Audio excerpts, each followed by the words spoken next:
Hello and welcome to another episode of the Wounded Blue Hour here on America Out Loud. And I am your host, Randy Sutton, a 34-year law enforcement veteran, retired police lieutenant from Las Vegas Metropolitan Police, and also the author of several books, including A Cop's Life and the soon-to-be-released Rescuing 911, The Fight for America's Safety. I'm also the founder of an organization called the Wounded Blue. The Wounded Blue is the national assistance and support organization for injured and disabled law enforcement officers, a nationwide charity that's helped thousands of American law enforcement officers who have been injured either physically or psychologically and emotionally. On this show, we talk about all things related to the spiritual, yes, I said that word, physical, mental, and emotional well-being of the American law enforcement community. And as always, I have a great guest waiting for us. But before we get to him, we do what is called our reality check. And during this time in our show, I memorialize the officers who have given their lives in the line of duty since the previous show, which was just a week ago. And I have one name to read concerning that tragedy. Trooper Christopher M. Gadd, Washington State Patrol. Trooper Christopher Gadd was killed when his patrol car was struck by another vehicle while he was parked on the shoulder of I-5 near 136th Street in Marysville at about 3 a.m. He was conducting DUI enforcement patrols when the crash occurred. The vehicle that struck him was traveling at a high rate of speed when he drove into the back of his patrol car. The driver was arrested and charged with vehicular homicide, awaiting toxicology reports. Trooper Gadd has served with the Washington State Patrol for 2.5 years. He is survived by his wife, 2-year-old daughter, and parents and sister. His father also serves with the Washington State Patrol, and his sister serves with the Texas Highway Patrol. What a tragedy. Trooper Christopher M. Gadd, Washington State Patrol, Washington. End of watch Saturday, March 2nd, 2024. So he's the only officer this week to lose his life in the line of duty. However, the violence towards law enforcement officers continues unabated. The Fraternal Order of Police report for January and February reports that 63 law enforcement officers have been shot in the duty in those 2 months. That's more than one a day. And this has been what we have been seeing for the last year or so. Literally, a police officer shot every single day in America. It's a nationwide tragedy, and yet you won't be reading it or hearing about it on the mainstream media. In fact, I want to add a little something to this conversation.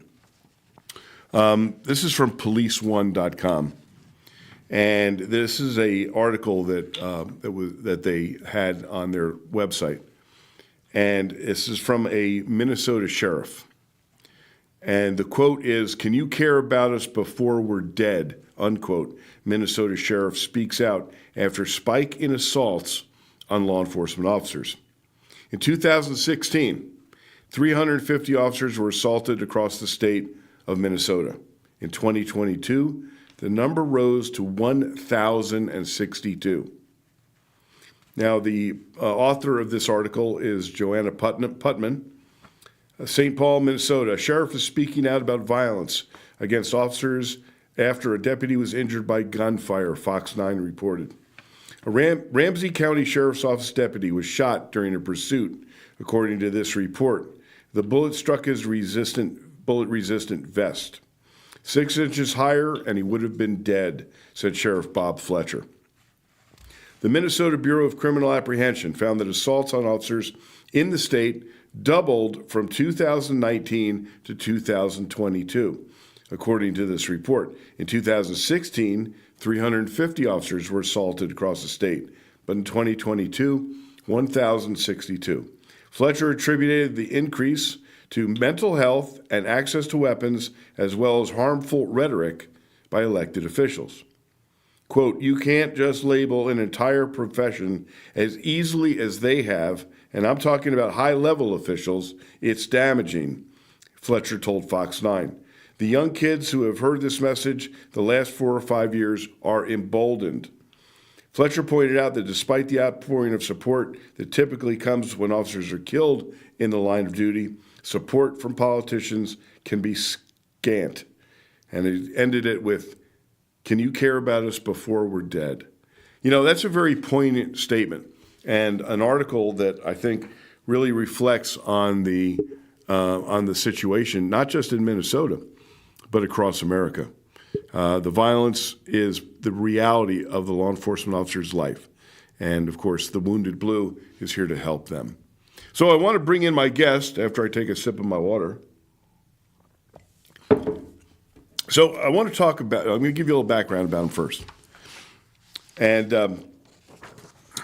Adam has been a lifelong Ohio resident, graduated from high school there, went to Bowling Green State University with a degree in marketing and entrepreneurship. After graduation, he started his own business. And then after a year running that business, he started a business in development. But really the reason that he is here is because he is the co-founder of the National Law Enforcement Officer Hall of Fame. And that's what we're going to be talking to him about. And why don't you bring him on in? Hey, Adam, how are you? How are you? Good to be here. Good, man. Well, I like your background, man. That's a cool logo in the back. It's actually one thing that we have behind the stage at our induction ceremony last year, and we just put it in our offices, and it makes a perfect backdrop for podcasts and phone calls and things like that. So that it does. Okay, I am going to read the mission of the Hall of Fame. To preserve the history of law enforcement, honor its excellence, and foster an appreciation for its historical development and its impact on our culture by collecting, preserving, exhibiting, and interpreting its collections for a global audience, as well as honoring those who have made outstanding contributions to the profession while providing mental health assistance to current and former law enforcement officers.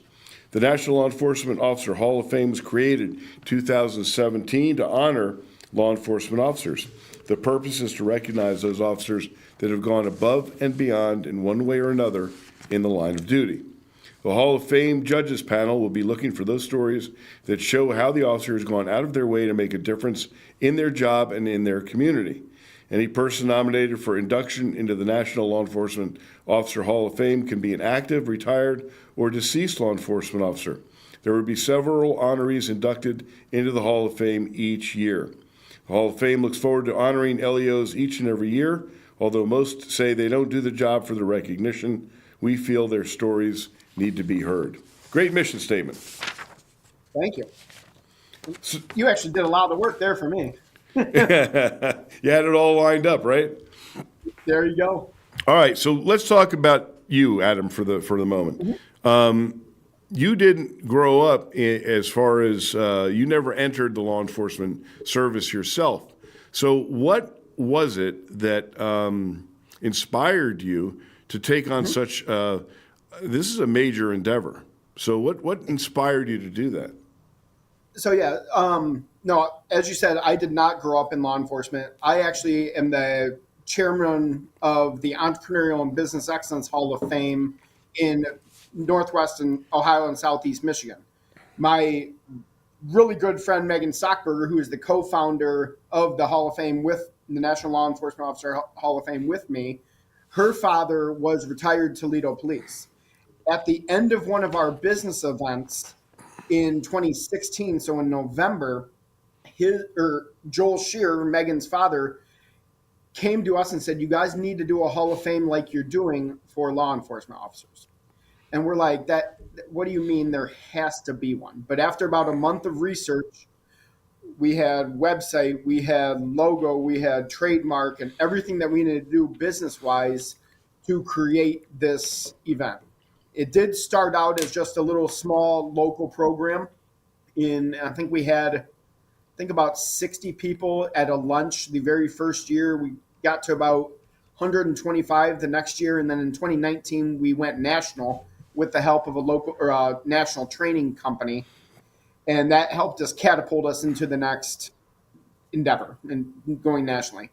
Um, we didn't hold the program in 2020 and 2021 just because of COVID and everything going on. And we didn't want to do it disservice by doing a virtual program that so many people did.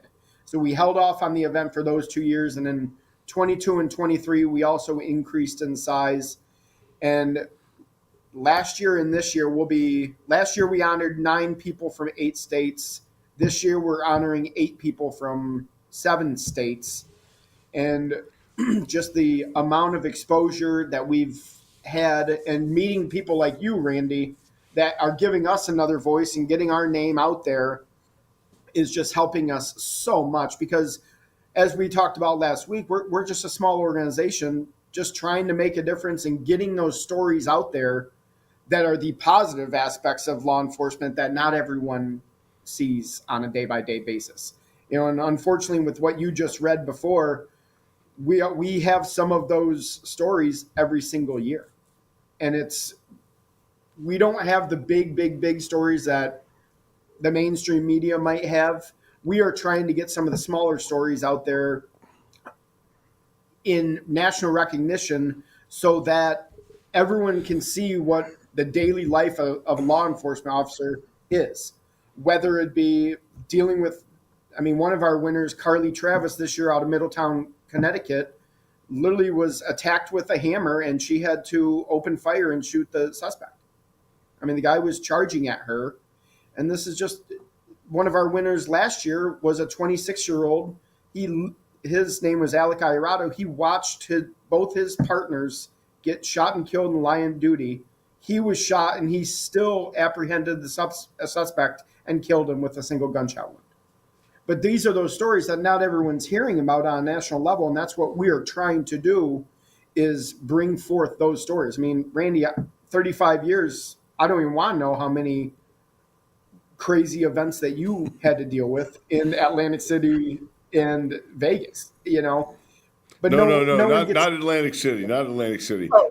I was a Princeton, New Jersey cop for 10 years. No, but those are those stories that we want to get out there and showcase how dangerous the job is, but also showcase all of the positive things that cops do on a daily basis that they don't get recognized for.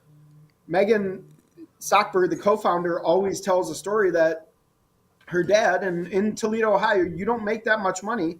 Every year, he would take his 2 daughters, Megan and Stephanie, and buy gifts for people that might have lost something in a fire or might have lost something in some other tragedy. I'm glad you brought that up.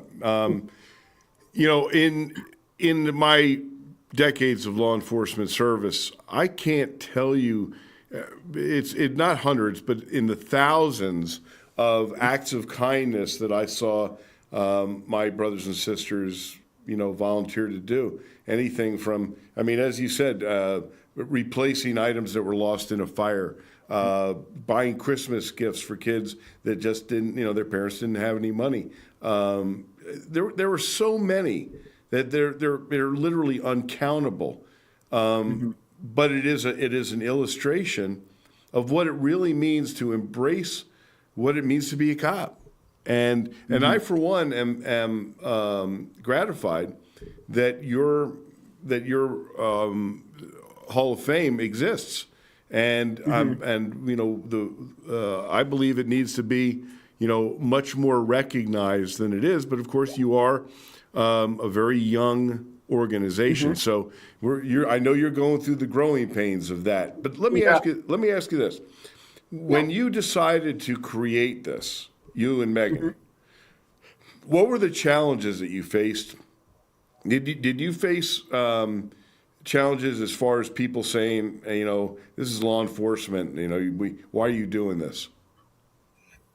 We definitely did, and especially, 2017 was really big in defund the police and everything like that. And unfortunately, and I think I told you last week, we had some not so nice Facebook messages that came towards us and things like that. And some articles were asking us, like, what happens if negative organizations come towards you? And I'm like, well, we're going to have 100 plus law enforcement officers in one room.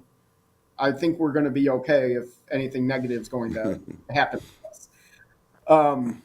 But yeah, it hasn't always been easy. We do feel like the tides are turning a little bit, whereas the more positive aspects are coming. But as you mentioned, there's still 63 officers that were shot this year alone. I mean, one of the winners we have, and I believe I mentioned him, but Johnny Castro. So he won our award program in 22. And what he does is for anyone that is killed in the line of duty, he sends a digital photograph within days to that family on his own dime, on his own labor, recognizing that person. So one of the things that we do with our musical talent this year, Dave Bray USA, is he has a song called Last Call about a law enforcement officer's last call. And we have him sing that song. And unfortunately, this year, it's over 130 officers that we will have from 2023 scrolling while Dave Bray USA is singing Last Call. And last year we did it. And I mean, I'm getting goosebumps right now just because there were a few hundred people in the room and 3/4 of them were crying. I mean, just visible tears. But it's something that I never really understood, but Megan did because she had that personal aspect of her father being in law enforcement. So those are some of those stories that we just like to get out. And we just feel that we just need to, I mean, doing podcasts like this, and you've been doing it for 4 years talking about it. We're, like you said, we're a very young organization, a small grassroots operation. We don't have a huge marketing budget and things like that. We have to do things like this to get our name out there. But the amount of people we've met, I mean, one of our winners is Tom Smith, and I know you know Tom and Dan Murphy very well. Mm-hmm. So Tom is our Sheer Remsburg Lifetime Achievement Award. We met them last year kind of on a happenstance. We ended up talking to them, and we've become really good friends. And we've just noticed really fast in just a short amount of years that the law enforcement community is very tight-knit. And if you're in it, thank God. But, and you'll be the first to admit it, many law enforcement officers are very standoffish because of what you've had to deal with, and they're very skeptical because of what they've had to deal with their entire life and their entire career. Our goal is to get those stories out there. So let me ask you this. The challenges that you faced, I mean, trying to create an organization that from the ground up that is so all-encompassing, has so many challenges to it.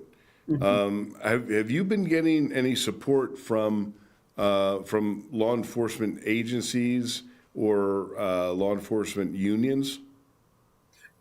Yes, we actually have. So some of our big sponsors this year, the NRA, we got hooked up with them a couple years ago, and they've been a big supporter. Bear Arms Tactical out of Ohio is a small gun store, but now they've had a big insurgence in doing national sales.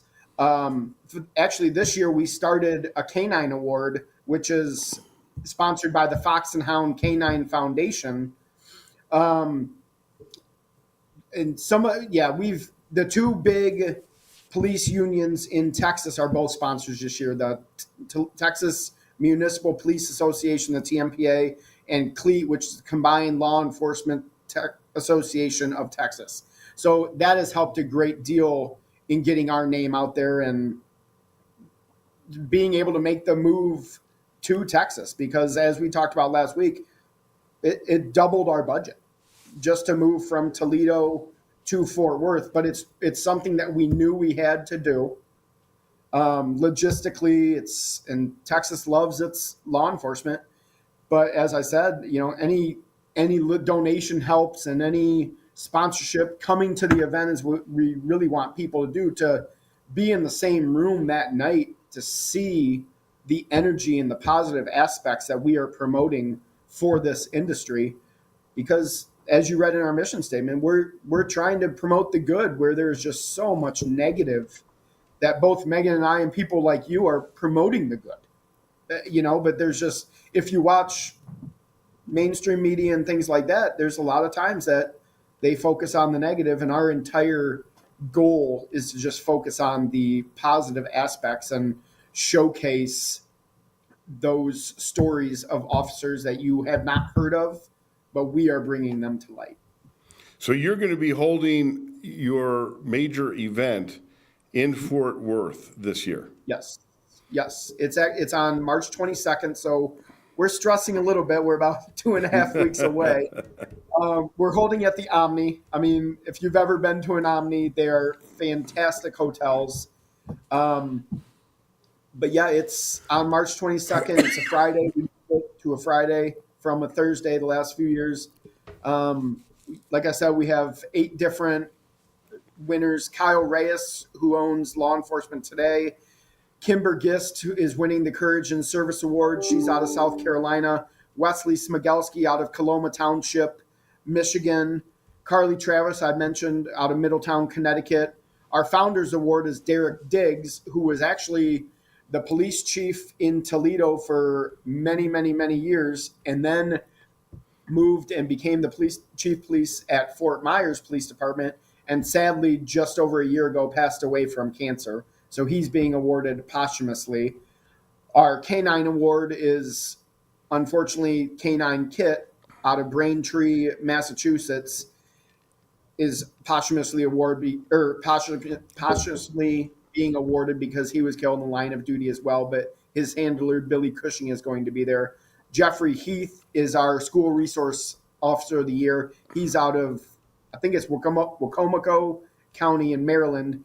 And then, as I just mentioned, our Sheer Remsburg Lifetime Achievement Award is Tom Smith, retired New York Police Department. So those are our winners this year. But I think even right now, we just sold some tickets from, I think it was South Dakota. It's like, so our name is getting out there, but our goal is to get people to attend the event from all 50 states. I mean, that's literally what we want to see in the next couple of years. And it's been a fun ride, and just getting to meet people like you, Randy, and you giving us the chance to get a voice out there and get to meet some of your listeners is just how we're going to get this thing even bigger than it already is. And so we're just so thankful for all the people we've met. I mean, there's about 5 or 6 other sponsors that if you go to our website, www.nationalleohalloffame.com, you can see pictures of last year's ceremony. You can see the winners again. One thing we are having is, last couple of years we had, do you know who Pinal County Sheriff Mark Lamb? Do you know Sheriff Mark Lamb? I know Mark Lamb very well. He's been a guest on this show before. He was our MC for the past 2 years. But since he's running for Senate in Arizona, we were like, yeah, you can't really do that. So we actually have the sheriff of Tarrant County, which Fort Worth is in, as our MC. So we're really just trying to bring in the local talent as well from Fort Worth to showcase everything they have to offer law enforcement officers as well. Well, you are building, and of course it takes sometimes years in order to gain the stature and the notoriety to fill a room for in law enforcement is always a difficult situation. But I have no doubt that you're on the right path, and you're going to be you will be there in the not too distant future. We've got to take a quick break, and then we'll come back and we'll get into more of your mission.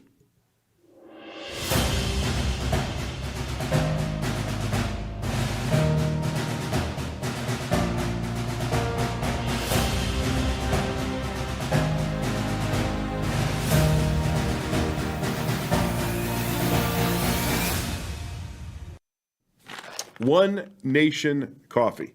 One Nation Coffee.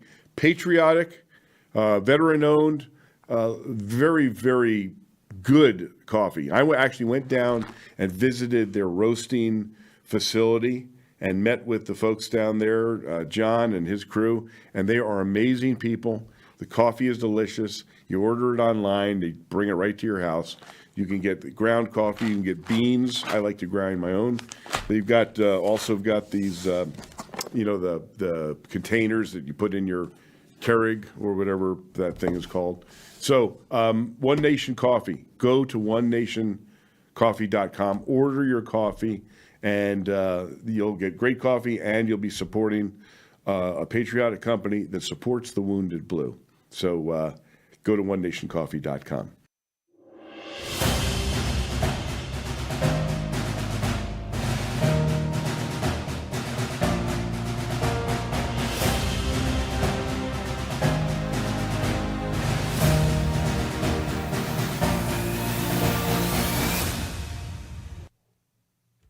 So there's another company I want to tell you about. It's called officerprivacy.com.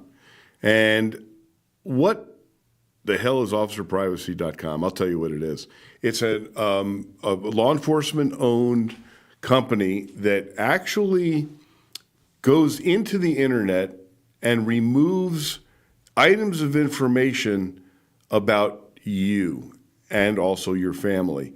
I had no idea how easy it was to get personal information about me off the internet. I just had no idea. Well, Pete James, who owns Officer Privacy and, of course, is a retired police officer, came to me and he told me, Randy, here's some stuff I found out about you. And I was like shocked. And he said, that's why I created this company, because officer safety is so important to all of us. And that officer safety is part and parcel of our families and our off-duty life. So if people can find your home, we know how that can go bad in a lot of different ways. With all the doxing and all the madness and the violence towards law enforcement, we want to take every precaution. And that's what Officer Privacy is. It's not expensive. They'll give you great information about it. Just contact them, officerprivacy.com. All the people that actually work for them are current or former police officers. So they're very, very careful about who they hire. And of course, that gives us peace of mind as well. So go to officerprivacy.com, check them out, and tell them Randy sent you. I'm sure they'll appreciate that. So let's talk about something else before we get back to our guest. I want to tell you more about the Wounded Blue, because the Wounded Blue is a nationwide charity that helps injured and disabled law enforcement officers. How do we help them? In so many ways. We recognize injuries as either being physical or emotional and psychological. And believe me, there have been just a ton of emotional and psychological injuries in the last few years. We probably deal with half and half. So one of the main core missions of the Wounded Blue is to provide peer support for injured and disabled officers. Now, what does that mean? My entire team is made up of police officers who have been shot or stabbed or beaten or run over or hit with bottles, hit with bricks, have faced serious post-traumatic stress and come out on the other side. And so they know what they're talking about. They've walked the walk. They know that everybody's journey is different, and yet so many similarities exist. So knowing that the person that is providing peer support to you has been in a similar journey is what makes us such a unique and valued organization. We reach out to cops, but cops reach out to us all the time. You can contact us on Facebook at The Wounded Blue or thewoundedblue.org. Hit that little contact button and just say, you know what, I'd love to talk to a peer team member. Now, here's the other part of this coin. We are a nationwide charity. We don't get money from anybody except people who are interested in helping police. So if you are one of those people, I ask you to go to thewoundedblue.org. Hit that donate button and give what you can. $10 a month, $20 a month, whatever it is that you can afford. And if you are a business and you want to become a sponsor of the Wounded Blue, you can contact me personally, Randy at thewoundedblue.org. That's Randy at thewoundedblue.org. Our motto is what we live by: never forgotten, never alone. So if you're a police officer struggling, reach out to us. Completely confidential, no one will ever know, and we are a resource for every law enforcement officer or retired law enforcement officer in America, as well as every agency in America. So you chiefs who are listening to this, you don't have to reinvent the wheel and create your own peer team, because we're already there. TheWoundedBlue.org. Let's bring Adam back in. All right, Adam. What is the best way for people to get involved in your organization? Oh, perfect. Well, really what we'd like to do, I mean, nominations are perfect. I think in 2023, we had, let me see, 62 nominations from 39 states. Wow, that's significant. It was very significant. Meg and I, thank God, we are not our own judges panel, because we read all the stories and we would fall in love with every single story and just wouldn't be able to do it. So nominating an officer, of course, coming to the event. I mean, for a civilian price, it's $100. And for a law enforcement, whether it's retired or active, it's $75. And kind of what you had just mentioned about your organization, just donate. We've learned a long time, and we talked with numerous other organizations, especially nonprofits like us, and people are like, oh, I can only give $5. That goes further than you think. It goes towards our mission. It helps us put this event on that showcases the positive stories of law enforcement around the nation. So monthly donations are very, very, very helpful for us. We do have bigger plans, but like we said, moving to Texas was a bigger undertaking financially than we would have thought. So any donation, sponsorship, ticket sales, and kind of like you said, just email us. I mean, Megan and I's email address is on our website. And just if you have any questions, or if you have, say, hey, would this be the type of person that is nominated? Yes, we can answer right away and say that is the exact type of person that would win our type of award. Well, that was going to be my next question. What is the criteria and what is the methodology for nominating a police officer? Does it have to be from another cop, or can it be from a citizen? How does that work? No, it can be anyone, and like we said, Kyle Reyes is actually a civilian honoree this year, but he's done a lot for law enforcement officers, but he is technically not a LEO. But no, we've had retired police officers, we've had active duty, but no, you do not have to be a LEO to nominate someone.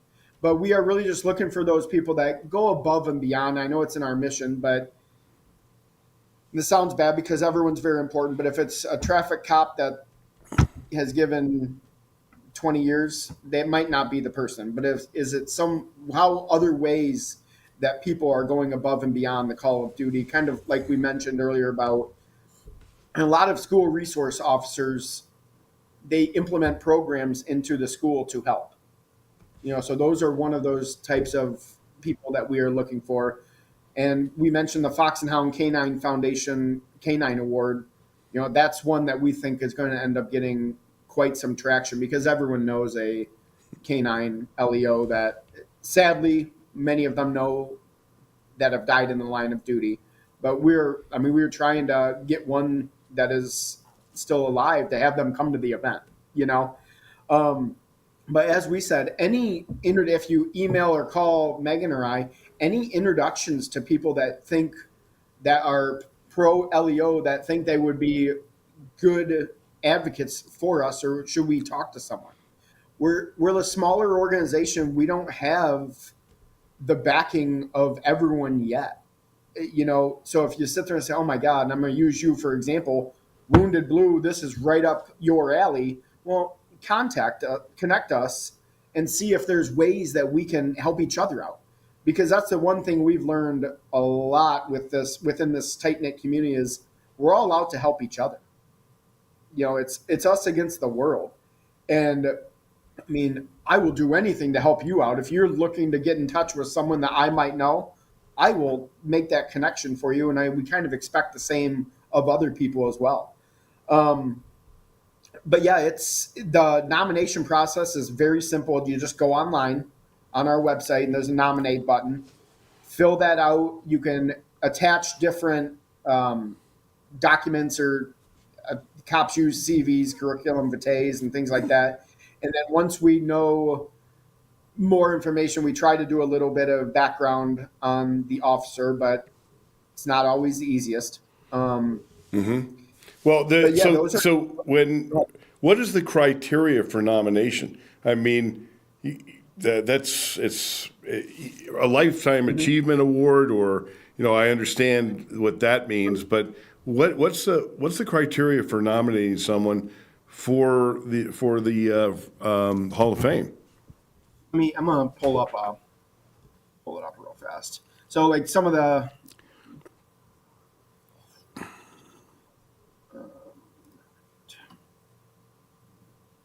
so service above and beyond the call of duty, notable acts of courage or valor, outstanding contributions to the profession, unique approaches to community service and relations, overall career achievement, selfless dedication to the safety and well-being of fellow officers, extraordinary endurance and or survival commitment in extreme events, particularly inspiring professional and or personal behavior.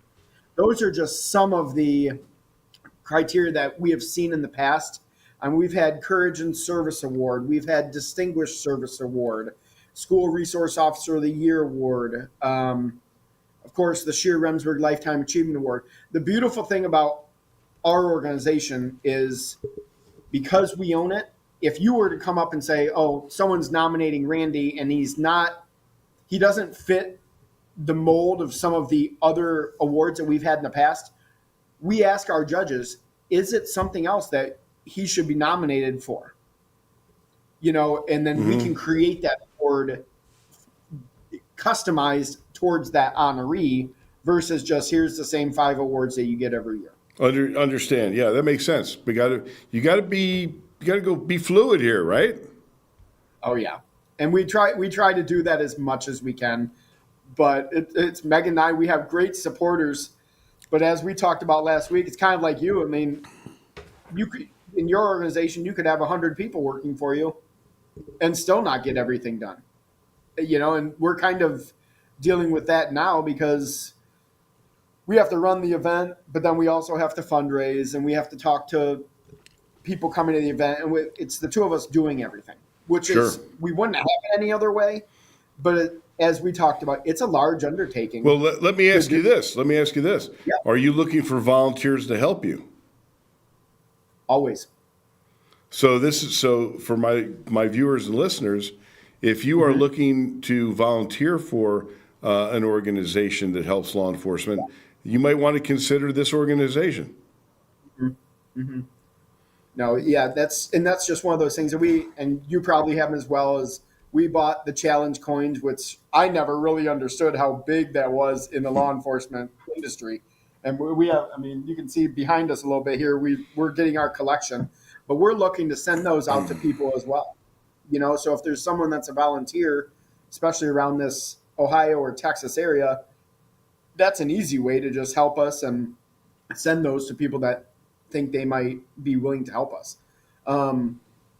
We haven't discussed it too much, but sometimes just making phone calls or just sending emails saying, hey, have you heard about this National Law Enforcement Officer Hall of Fame? It's amazing when you're a smaller organization, just having even one volunteer do some very menial tasks, how much that helps. Sure. Absolutely. You've probably done it over years, but yeah, we're just at this point, we're a growth organization.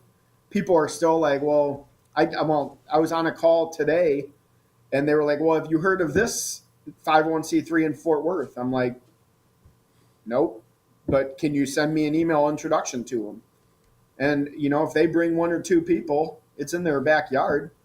It's just another organization that we're aligned with that hopefully we can help as well as you help us, Well, that's a really important topic that I want to bring up is that there are literally not just hundreds, thousands of organizations out there in the space of law enforcement. Everything from organizations that do what you do to those that make blankets for police officers, those that send cookies. I mean, there's literally thousands of them, and all of them can complement one another in one way or another. But there is a almost a subculture of organizations that don't want to cooperate with one another, and that's a failing of ours. Law enforcement needs to unify in a lot of different ways. There's 17,000 different police agencies in this country, and they all have a different chief or a sheriff. They all have different rules and regulations. They are all separated from one another, and that doesn't help the law enforcement mission. Well, the same thing is with charities. They've got their little space, and if we all worked together in one way or another, it would be to the mutual benefit of all. So it's an uphill journey. Depends on who's running it and what their mission is. But sometimes it can be a real challenge just to get other organizations to even put your name out there and say, hey, look what these guys are doing. And that's a shame. That's a failing of ours. Mm-hmm. Well, and I'm kind of glad you bring that up. It brings me up to a point with the NRA, and one of the things that they do is if you're a law enforcement officer and you are a member of the NRA, if you are killed in the line of duty, they automatically send the family $35,000. And that's something that I did not know that. And yeah. and I'm on the trustees committee of the NRA, and I did not know that they did that. Mm-hmm. And it's just for as part of your membership if you're a law enforcement officer. I'll send you the link and things like that. But it's those things that, this is the NRA. This is one of the biggest organizations in the nation. Sure. And not every cop should know that. Like every single one. And there's so many things out there like that, but you have to do your own research. And kind of like we're small. There's only so many hours in the day, and you do, which I'm understanding. I sleep more than many LEOs because you guys are crazy. Like, I don't know how you do what you do. But there's just so much out there and so many benefits from these organizations that not everyone know about. So those are some of the things. One of our winners, Complete Solution, or one of our sponsors, the Complete Solution Group, they exist to help law enforcement and military when they retire to kind of acclimate into the real world. Because it's a big struggle for many LEOs and ex-military once they're out of that profession. But how do they? How many people enter the military at 18? Well, you haven't experienced life at 18. Sure, exactly. And then you go into a very structured path. Well, you might not know what to do when you're out. So those are those things that we just love to talk about and promote, because they're also the people that are helping us and donating and sponsoring us and things like that. So that's just one of the things that both Megan and I pride ourselves on is, if you help us, we're going to help you. Even if you can't help us, we're going to help you if it's something to our ability. So let me ask you this. Is there anyone, you're dealing with, nominations of people that have done extraordinary things in law enforcement. Is there one or two that really set an example for you as kind of a bright star that, that inspires you? For me, well, even just talking with Joel Shear, Megan's father, I get to talk to him because he's actually a board member of ours as well on our nonprofit. I get to talk with him, but for me, not growing up in the arena, it's the winners that we've had over the past 6 years. We call them the Boston Boys, and they won 2 years ago. One of them works for the Massachusetts State Police, and another one works at Rockport Police Department in around Boston. But they started a nonprofit called the LEO Support Foundation, and we've become really close friends with them. So their nonprofit offers free of charge quick clock kits and tourniquets to police departments that don't necessarily have the money or the funds to get that. So any donation that goes to their nonprofit, they provide those. And over the past couple of years, what used to cost them $50 per kit cost them close to $100. So Wow. your money isn't going as far now. And these can be you 35 years. I mean, how many times did you know of someone that you needed to use a tourniquet or quick clot? I mean, these are life-saving products that not all agencies have the money to buy. And Sure. we just hear that stuff. Like, oh my gosh. Like one of our winners last year, Cheryl McCollum, she started the Cold Case Investigative Research Institute. She's one of the leading experts on cold cases in the nation. And right there out of Hapeville, Georgia. You know, I mean, her friends are Nancy Grace and things like that. She's worked on Natalie Holloway. She's worked on Tupac Shakur. If you name a big cold case in the nation, most likely Cheryl McCollum has worked on it. That's one of our winners from last year. Trying to think of some of the other ones. I mean, in our very early years, we have Jody Johnson, she's an SRO out of Rossford, Ohio. She's making the trip down to Texas because she just believes in what we're doing so much. So a lot of my stories of the people that I look up to in this industry are the people that we've heard of through the nominations, but people like yourself that I get to talk to because I didn't grow up in this industry. And my parents' friends weren't peers and LEOs. So it's been really just an eye-opening experience for me to understand how close-knit and everything that you guys go through on a daily basis. I mean, we hear stuff from, I think it was even Toledo Police Department, that one of our winners, like, yeah, you'll go see a dead body. And I hate to be gross, but your listeners know what this is. And an hour later, you're making a traffic stop. You don't get a couple days off after seeing a traumatic event like a homicide or a suicide or something like that. And I can only imagine the toll that takes on and kind of what you guys do for at Wounded Blue, mental and physical and aspects like that, is people shouldn't have to deal with that. You know, and it's just a part of a daily job of LEO. That to me is like, it's mind-boggling to me. But Well, those the challenges of being law enforcement they're not getting any better. They're getting more difficult because of the social decline of our nation, of district attorneys who refuse to prosecute.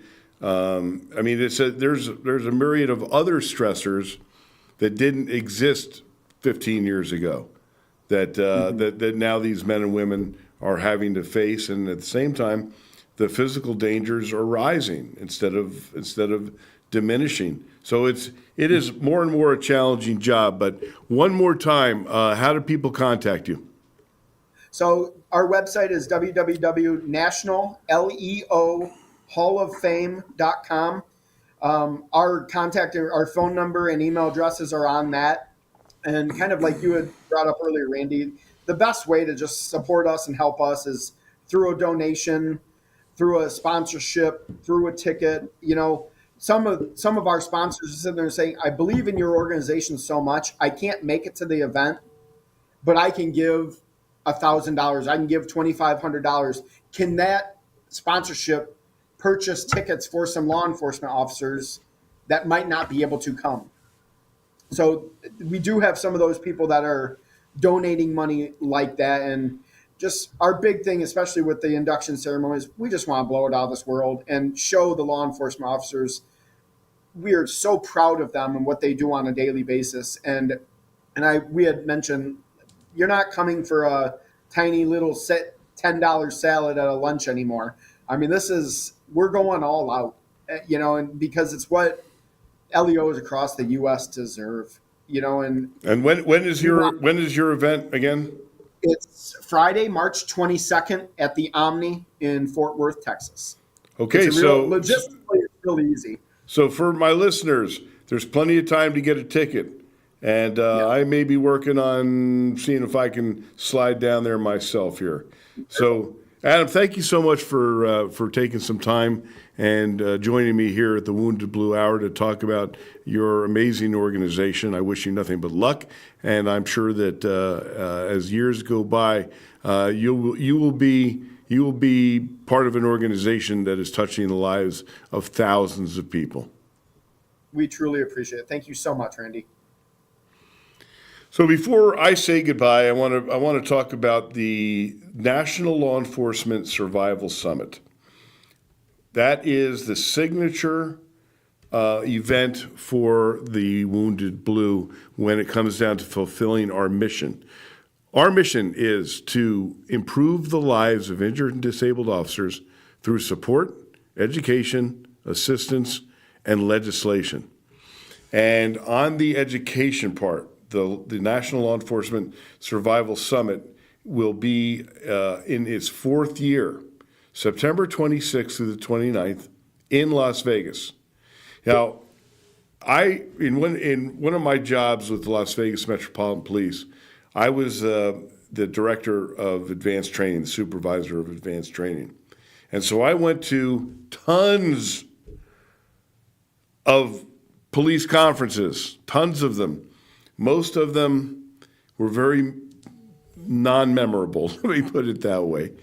And so when I was tasked with creating an event that could prevent injuries to officers from happening, and that was when I came up with the idea of the National Law Enforcement Survival Summit, because it's every aspect of surviving a law enforcement career, physically, emotionally, psychologically, relationships, spiritually.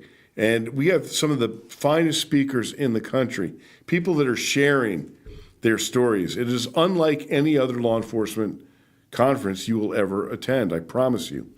It's been life-changing and life-saving for many people. We're about to put a short promotional film on our website, thewoundedblue.org, to talk about the summit. And I urge you to keep an eye on our website because it changes all the time. And you're going to want to see this short little film about the Survival Summit. In it, you'll hear someone say, if it weren't for this summit, I would not be here today. That's how dramatic it is. So if you are a law enforcement officer or have been, you should come to this summit. It's held in Las Vegas. It's not expensive. It's $325, and that includes your breakfast and your lunch. It's in the Ahern Hotel, which is a fantastic boutique hotel just off the Las Vegas Strip. The speakers are amazing. You'll get to interact with myself and other members of the Wounded Blue team, and I guarantee you'll walk away with an entirely different set of knowledge than you did walking in. So go to thewoundedblue.org, sign up today, and I will see you there in Las Vegas in September. I appreciate you taking the time to join me here at the Wounded Blue Hour. I am your host, Randy Sutton. Stay safe, and remember the Wounded Blue motto, never forgotten, never alone.